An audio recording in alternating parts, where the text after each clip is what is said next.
Bueno, en esta mañana estamos resolviendo dudas relacionadas con la jurisdicción y también temas sobre desistimiento que han venido siendo reiteradas en la clase, los inconvenientes para tener como claro la temática, y creo que lo importante es ver cómo encontrar el concepto de renuncia, ajustarlo al tema del desistimiento, y en el caso de Liri, que está conmigo, también como revisar un poco la organización que tiene la rama judicial.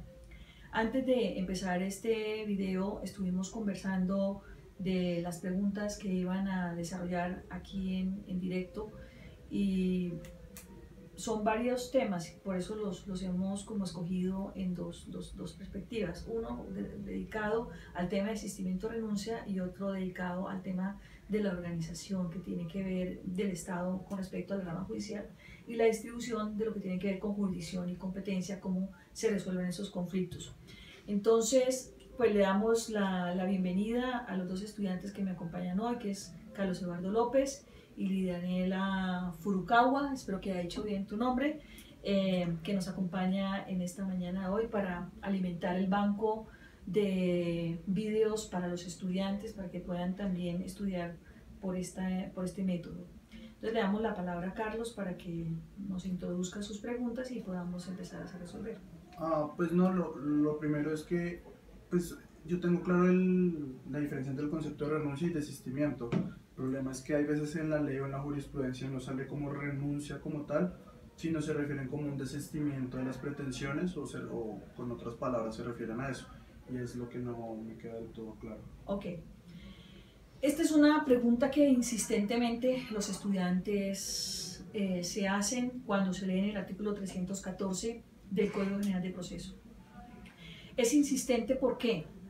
Porque al interior de la norma encuentra uno una visual muy clara de que la persona está desistiendo de pretensiones.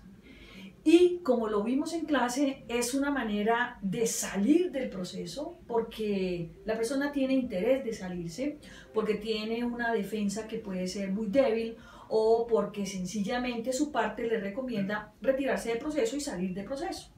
Como lo veíamos en clase, es como una especie de globo que está muy inflado por la tensión que genera el proceso, y al colocar un alfiler que se llama desistimiento, quita esa tensión. Generalmente cuando se desiste, siempre ten presente que se desiste de las pretensiones y de las pretensiones que están incorporadas o demandadas dentro de una relación procesal en la cual tú has presentado una demanda. Entonces tú dices, yo no quiero seguir con el proceso, no me interesa seguir con el proceso. Es decir, tú estás diciendo, no me interesa que haya cosa juzgada, no me interesa que me decidan las pretensiones. Yo estoy demandando una resolución de un contrato. Juez, no quiero que resolvamos este tema de fondo. No me interesa, me quiero ir del proceso. Esa es una ruta de escape muy rápida para salir de un litigio. Con una cuestión bien importante, Carlos, es que no estás decidiendo tus pretensiones, lo que tú quieres que el Estado a través de los jueces lo decida. Entonces, uno dice, bueno, pero ¿yo qué hice? Yo renuncié. ¿Qué tipo de acto fue el que yo desarrollé allí? El acto que tú desarrollaste se llama desistimiento. Desistí, me retiro. Esa es como la fórmula. Sin embargo, cuando uno encuentra en el proceso distintos actos procesales y distintas actuaciones que desarrollan las partes, encuentra uno también en el artículo 314, dice que el desistimiento implica la renuncia de las pretensiones, y ahí uno empieza a tener un poco de miedo. Yo en ningún momento quise renunciar, es que yo quise fue retirarme, yo no quise renunciar. Una cosa es el acto de que yo no quiero que haya sentencia final, no me interesa, porque me quiero ir, quiero huir del proceso. En la renuncia, el tema es que esa combinación que trae la norma del 314, desde mi punto de vista, es un trasplante desafortunado que está incorporado en la norma, porque cuando yo desisto, yo no quiero renunciar. Porque cuando uno renuncia, como plantea la norma, yo le estoy diciendo, juez, profiera una sentencia absolutoria. ¿Qué quiere decir? Que hay una sentencia absolutoria con respecto a tus pretensiones, Carlos. Pero en el caso del desistimiento, allí no hay sentencias absolutorias. Allí hay un auto por el cual termina el proceso. Y es un auto en el cual no se decide la litis, no se deciden las pretensiones. Entonces fíjate tú los inconvenientes que deben tener en cuenta los estudiantes y los prácticos al momento de hacer ejecutable el artículo 314. ¿Cuál es mi recomendación cuando en tu vida práctica y profesional estés desarrollando un acto de desistimiento? Solo use el vocablo desisto. Desisto. Estoy desistiendo. Es un acto irrevocable manifestado por el demandante, el reconveniente, en una etapa del proceso. Desisto. La renuncia tiene una dosis de absolución y va a haber una sentencia en tu contra. Y va a haber cosa juzgada que tiene un elemento atractivo para las personas que quieran renunciar. Ojo, tienes que tener cuidado en la expresión que vas a utilizar. En la vida de la jurisprudencia y en lo que uno lee dentro de los relatos jurisprudenciales que desarrollan los jueces, uno observa que confunden las dos expresiones. Entonces tenemos que ser muy listos argumentativamente para saber qué es lo que está el juez desarrollando en su pronunciamiento. Si realmente hay una renuncia o si realmente se está generando un desistimiento. Entonces muchas veces hay que ver qué es lo que va acompañado de esos argumentos cuando la persona expresa renuncia o desiste. Nosotros, ya que vamos a manejar esto con claridad, vamos a usar las expresiones en su sentido correcto. ¿Tienes más dudas al respecto? No, con eso estoy bien. Muy bien, perfecto. ¿Había otra duda que tenías? Sí, lo otro era los problemas de competencia entre los jueces cuando no sabían, digamos, uno decía, yo no soy competente para esto debido a la cuantía o debido a que no es mi área, por así decirlo. Y hay veces que pasa que lo mandan a jueces del mismo circuito, hay veces que lo mandan a jueces de otro por distintos motivos.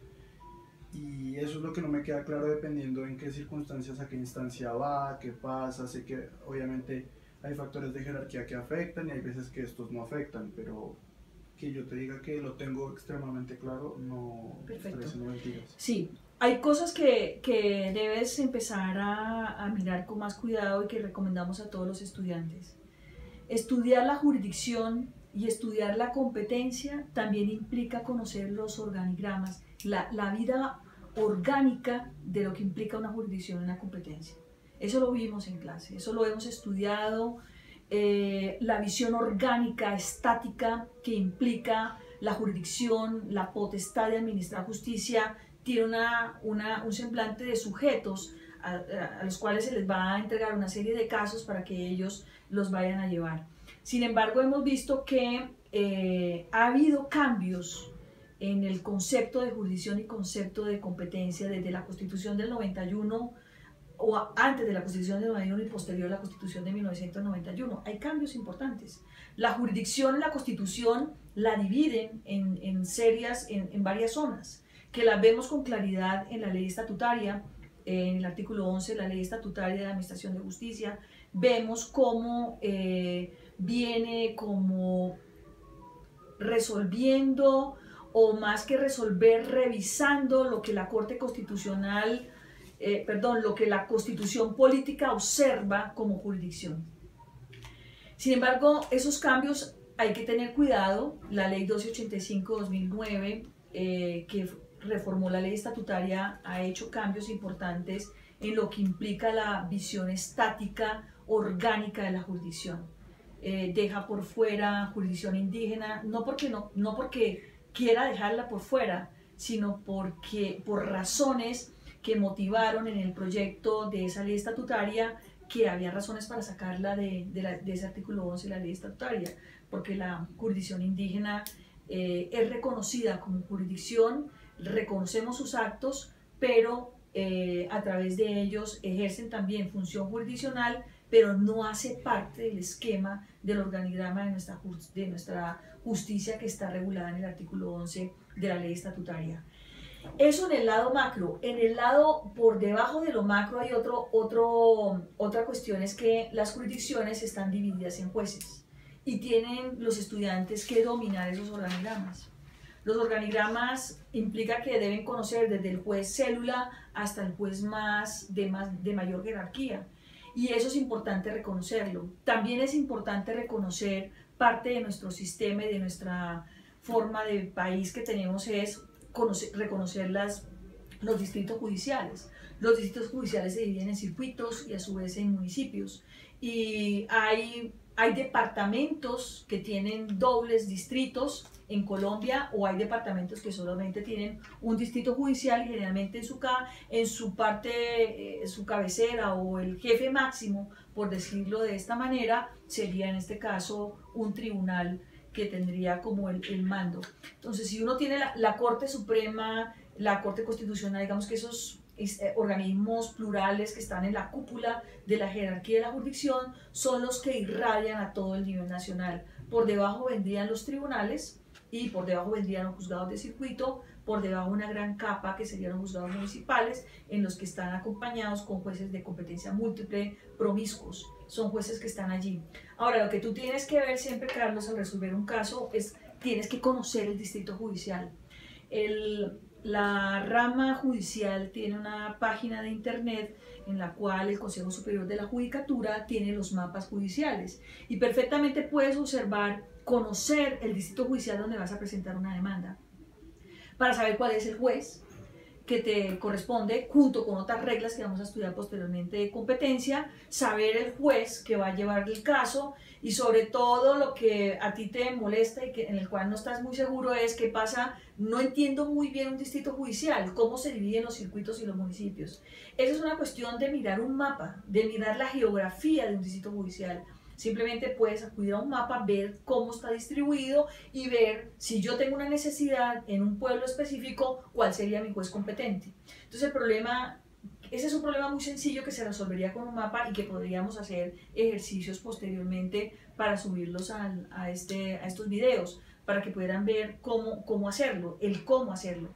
Ahora, el tema es qué pasa cuando yo he presentado mi demanda y el juez dice, un momento, yo no soy el competente. Rechazo esta demanda y se la remito al juez que considero competente. Pero ese juez que considera competente está en el mismo distrito judicial, pero perteneciente a otro circuito. Y el juez municipal se lo remite a otro juez municipal que está en otro circuito. En ese caso, como es una discusión entre dos circuitos que pertenecen a un mismo distrito judicial de la misma especialidad, por ejemplo, si sea civil, obviamente que irá a un juez de circuito. Uno diría, bueno, ¿cuál juez sería juez? En ese caso uno iría, tentativamente uno iría el juez de circuito porque es el superior. El problema es que como pertenecen a dos circuitos distintos dentro de un mismo distrito judicial, lo resolvería la sala civil del tribunal. Pero ojo, que esta es otra pregunta que podría surgir.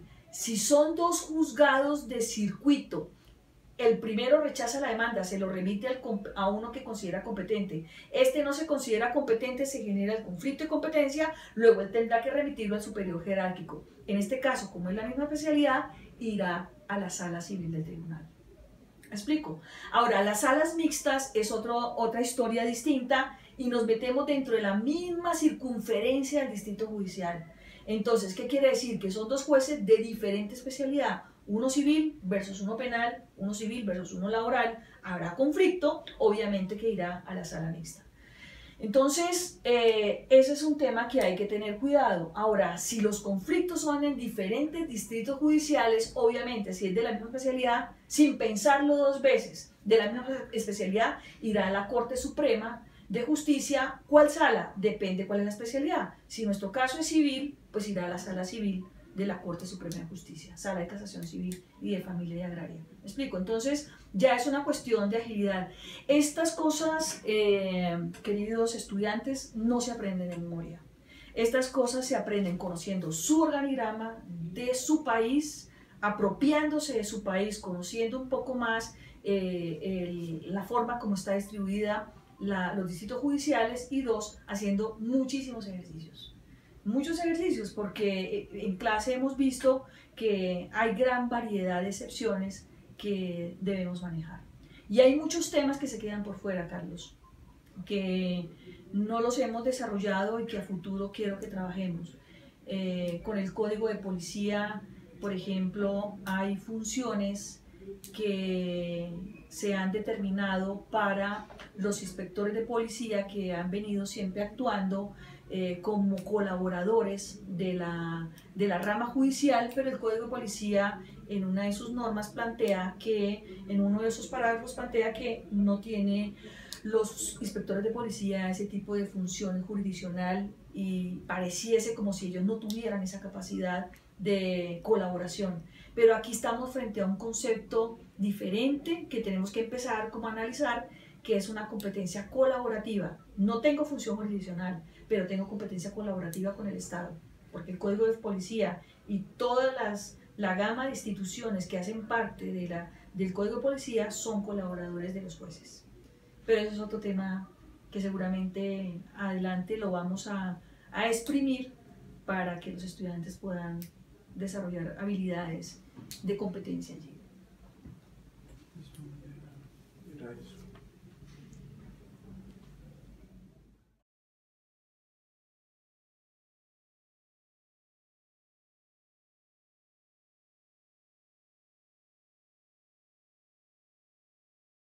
Bien, Liri, Daniela, ahora sí tus preguntas.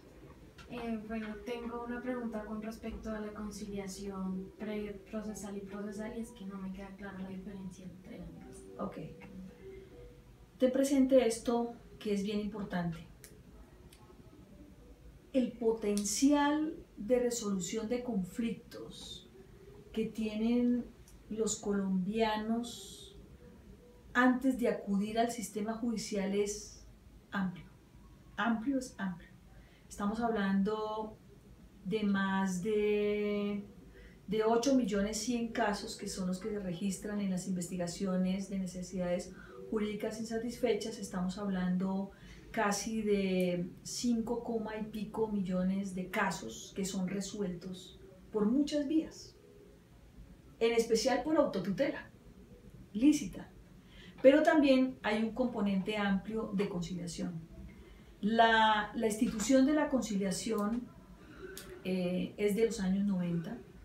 La ley 23 del 91 en el campo civil, la ley 23 del 91 empezó a experimentar allí un aporte importante, que era que las personas pudieran resolver sus conflictos de manera directa a través de un conciliador, a través de un centro de conciliación.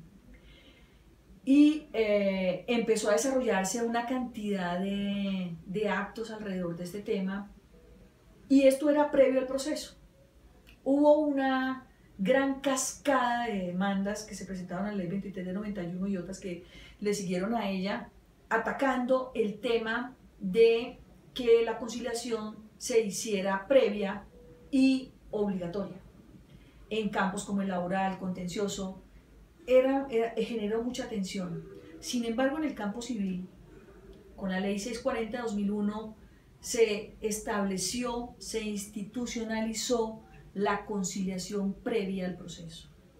Esa conciliación previa al proceso, obviamente, que es preprocesal, pero tiene un elemento que es raro. A mí y a muchas personas, en ocasiones, no les interesa conciliar, porque ya han acudido a la vía de autotutela, han buscado otros mecanismos, han buscado la conciliación, han buscado la transacción, han buscado el amigable componedor, en fin, han buscado demasiados elementos para resolver los conflictos, o simplemente han pensado, dejemos los casos de esa manera. Sin embargo, el requisito de procedibilidad es hoy una cuestión obligatoria para ciertos casos en el campo civil, que no estén sujetos a medidas cautelares. Y no a medidas cautelares, pues obviamente hay muchos casos que irían al requisito de procedibilidad como para agotarlo antes de acudir al proceso. Sin embargo, hay personas que pueden acudir a la conciliación libre y espontáneamente porque ven un mecanismo importante de resolverlo. Pero esa libertad es espontánea. Y se puede mirar cuántos casos podrían ser espontáneos en esa vía, pero la gran mayoría de personas acuden a las conciliaciones como un requisito de procedibilidad, pero no como un mecanismo para resolver conflictos de manera autónoma y legítima. Simplemente lo revisan como un elemento previo. Ahora, el tema es que en el año 89 había una gran discusión en dónde colocar la conciliación como etapa dentro del proceso. Porque es que el procedimiento civil no tenía esas posibilidades de conciliar como etapa. Pero se pensó que era importante tenerla en el artículo 101 del Código de Procedimiento Civil, tener allí una etapa importante donde las personas pudieran conciliar, desarrollar todas esas habilidades y conciliarlo. Se ha mantenido en la audiencia, y hoy se llama la audiencia inicial, donde tienes esa posibilidad de conciliar. Sin embargo, puedes conciliar en cualquier etapa del proceso, siempre y cuando la contraparte lo quiera hacer y tengan el ánimo de conciliarlo. Entonces sería la conciliación que se desarrollaría judicialmente, que puede ser total o puede ser parcial. ¿Qué vas a complementar en tus estudios a futuro? Vas a tener cursos de resolución de conflictos, cursos de negociación, vas a tener las posibilidades de tener un consultorio jurídico en donde van a trabajar tus habilidades para conciliar, vas a tener la posibilidad de conciliar y vas a tener el experimento de desarrollar habilidades para resolver conflictos previos a un proceso. Entonces, creo que eso te puede servir bastante para resolver tus dudas. Hay que tener en cuenta la Ley 640/2001 y hay que tener en cuenta en el Código General del Proceso todo lo relacionado con la audiencia inicial, que es la que regula toda la temática de la audiencia dentro de un proceso. Gracias. ¿Cuáles son tus demás preguntas? Pues tengo una específica con respecto a una actividad que habías puesto en SICUA. Sí. ¿Y cuál es la pregunta que tú quieres? Es la pregunta 14. Sí, señor. La pregunta 14 dice que el embajador de la República de Alemania, von Hering, acreditado en Colombia, contrae denuncias civiles con la colombiana Ana María. Acuerdan su domicilio conyugal en la ciudad de Bogotá. Fruto de la unión nacen los menores Savigny y Carl. La cónyuge decide divorciarse de su esposo debido a su infidelidad e incumplimiento alimentario para sus menores de edad. Determine la competencia. Aquí lo que hay que tener en cuenta siempre cuando queremos demandar a un embajador, y hay otros videos que están bastante amplios en este canal de Procesal Online, hay otros videos que lo resuelven más a fondo. Sin embargo, esta es una pregunta muy puntual y tiene que ver con un embajador que se casa con una colombiana y que además está dentro de una de las causales de divorcio y además incumple alimentos. El punto es que la Convención de Viena, en el artículo 31, plantea que los diplomáticos están exceptuados de nuestro sistema. No se le aplica el ordenamiento nuestro, salvo en casos excepcionales. Y los casos excepcionales son 3, que no son propiamente estos que están aquí, que tienen que ver con la parte matrimonial. Sin embargo, es una pregunta de mucha atención, porque el tema es que hay una colombiana o hay un colombiano, dependiendo quién sea el embajador o la embajadora, que está casado con uno de ellos. Y 2, hay otro elemento, es que hay unos hijos. El tema es que si se casan, automáticamente entraría a ser parte de su familia, del embajador. Y los embajadores y su familia también tienen estas posibilidades de inmunidad diplomática. Entonces uno diría, ¿dónde demandar? ¿Dónde demandar? Si la colombiana sigue siendo colombiana y el embajador sigue siendo alemán y ese es como su fuero personal o su domicilio del cual uno intentaría hacer sus demandas a menos que no renunciara a la inmunidad. Es una pregunta difícil y sobre todo el otro tema es que hay niños y si hay niños, si hay incumplimiento alimentario, uno diría, hombre, me voy a saltar la Convención de Viena, voy a demandarlo en Colombia por alimentos. Pasarían muchas cosas. Si el diplomático acepta una demanda que es presentada ante un juez de familia colombiano, estaría generando una renuncia a su inmunidad diplomática y eso está previsto en las leyes colombianas y en las leyes internacionales, que la persona pueda renunciar a esas funciones. De lo contrario, si tenemos conflictos con diplomáticos distintos a lo familiar, relacionados con el tema de responsabilidad contractual, extracontractual, discusiones de patrimonio o bienes en el cual se ejecuten derechos reales en Colombia o quieran exigirse derechos reales en Colombia y no se enmarcan dentro del campo funcional o de las funciones que tiene un diplomático, obviamente que esos casos serían estudiados por la Corte Suprema de Justicia en la sala de casación en única instancia. Esa sería un poco la temática de la respuesta. Muy bien. ¿Qué otra pregunta tienes? Pues también me gustaría confirmar un poco la respuesta que había dado en la actividad 17. Ok. Bien, este se trata de un caso en el cual una persona ha iniciado un proceso verbal de pertenencia de un inmueble y el juez competente está por ubicar y sencillamente hay que tomar en cuenta cuando hay un proceso de pertenencia que debe hacerse. Esto es un ejercicio propio de competencia.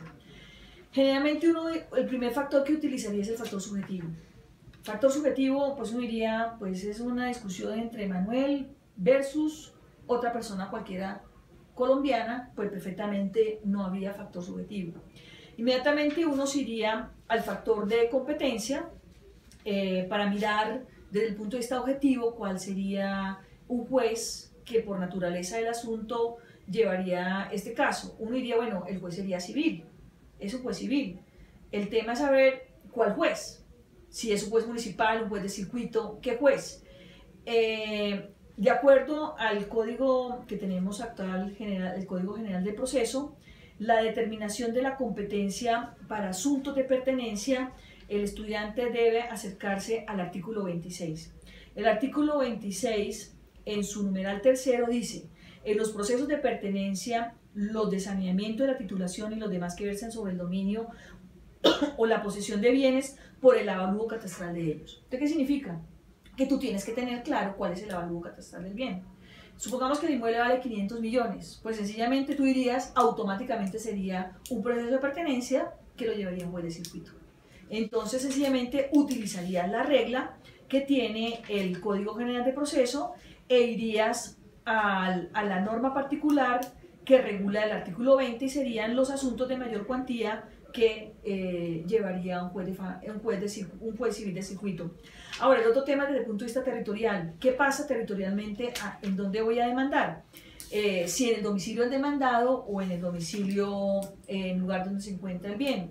Ahí hay varias reglas que aún en nuestra clase no la hemos estudiado, sin embargo te adelanto. Te vas al artículo 28 del Código General de Proceso y tú vas a encontrar el artículo 28 que consagra una serie de eventos en los cuales se divide el artículo 28 y uno de ellos es el numeral séptimo. Dice: en los procesos en los que se ejercite derechos reales, en los divisorios de línea de mojonamiento, expropiación, servidumbres, posesiones de cualquier naturaleza, restitución de tenencia, declaración de pertenencia, que es este caso, y bienes vacantes o mostrencos, será competente de modo privativo.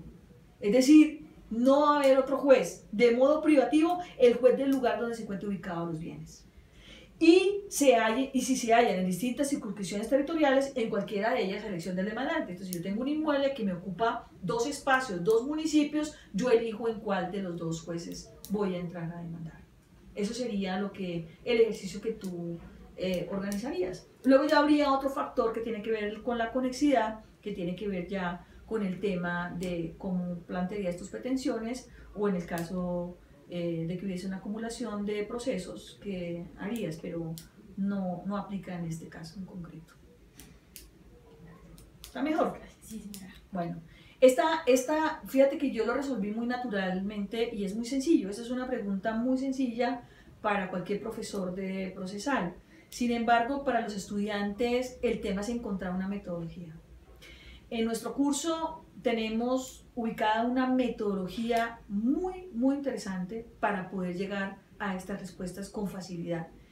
En el futuro vamos a subir esas metodologías para que las personas que estén estudiando esta temática del factor de competencia puedan también como poderles compartir esa facilidad de llegar allí. Hay muchas gráficas, hay varios escalones por los cuales hay que pasar y son metodologías bastante sencillas, naturales, que no necesitan de la memoria, sino simplemente de habilidades de manejar un código general de proceso.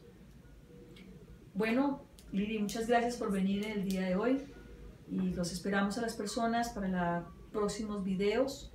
Están muy conectados y si tienen preguntas, remitirlas para podérselas solucionar. Muchas gracias.